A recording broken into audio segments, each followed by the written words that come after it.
All right, so basically what we're going to be doing here is we're playing a chromatic riff, but instead of just playing all the notes, we're actually bending some of them. But let's break down what we're doing first here.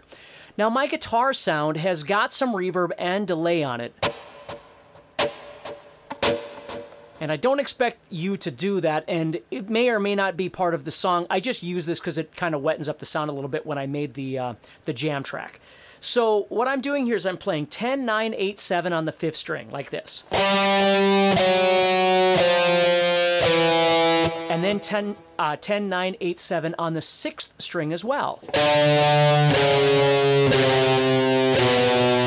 Now, Jimmy Page doesn't play it that way. Those are the notes that we want, but we're going to be bending to half of those notes. So instead of starting on the 10th fret, what we're going to do is we're going to start with the 3rd finger on the 9th fret. Now, if you choose some different fingers to use or something like that, that is perfectly fine. But I'm just going to show you how I do it, and then you can kind of figure out what works best for you. So I'm at the 9th fret. I'm going to put my other 2 fingers on there as well to help kind of strengthen the bend.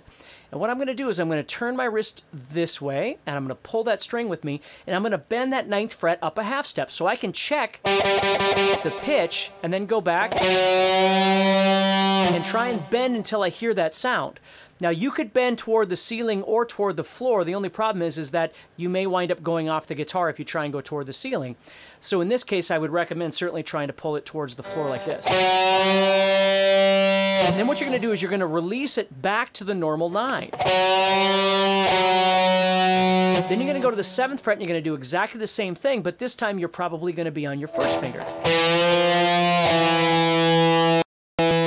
Then we're going to go to the 6th string and we're going to do exactly the same thing.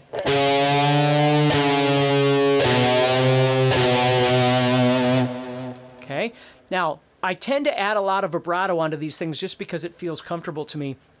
You don't have to add vibrato in the same places. You don't necessarily have to use the same fingers that I'm using, that sort of thing. I just want to explain to you how it works, and then you can go in and start trying to kind of dial it in what feels best for you. So I've got this so far.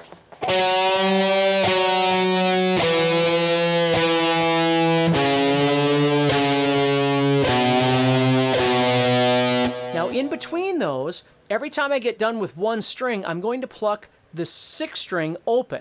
And that's going to connect to the next string. So if I start with the 0 and then go to the 5th string, it sounds like this.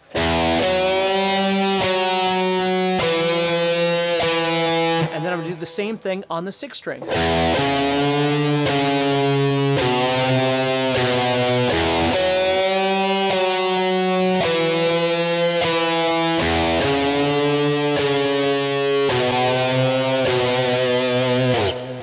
Okay, and that's the basic idea of what you're doing for this main riff.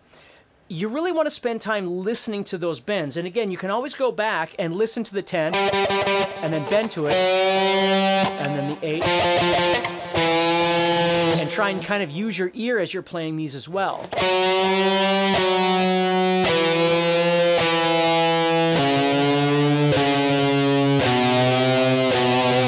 And then again, remember you've got those zeros in between. Now, what happens with this particular song is you're going around this thing over and over and over, and the last time, if you think about it, you're always ending on the note B on the 7th fret, right? The very last thing that you play is this. That note right there, okay? Now, the last time before it goes into the new section, when you're going to go to this very last note after that bend, instead of just going to the note, you're actually going to go to the chord. You're going to go to a power chord B. And you're going to strum it 3 times. And then you're going to do this little kind of Paranoid by Black Sabbath lick. So you have...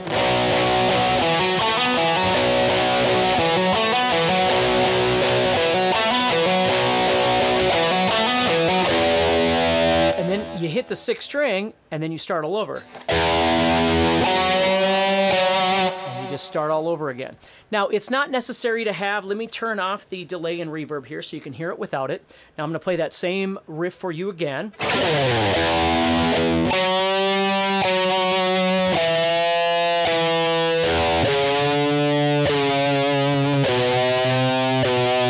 But you can see with that reverb, it kind of wettens it up a little bit.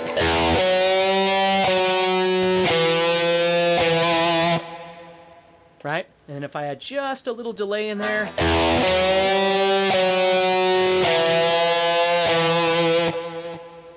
Okay.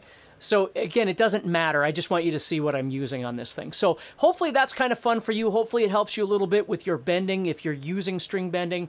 And again, like and share the video. Please subscribe to the channel and take care and have a great day. And stay positive with your practice. That's really important.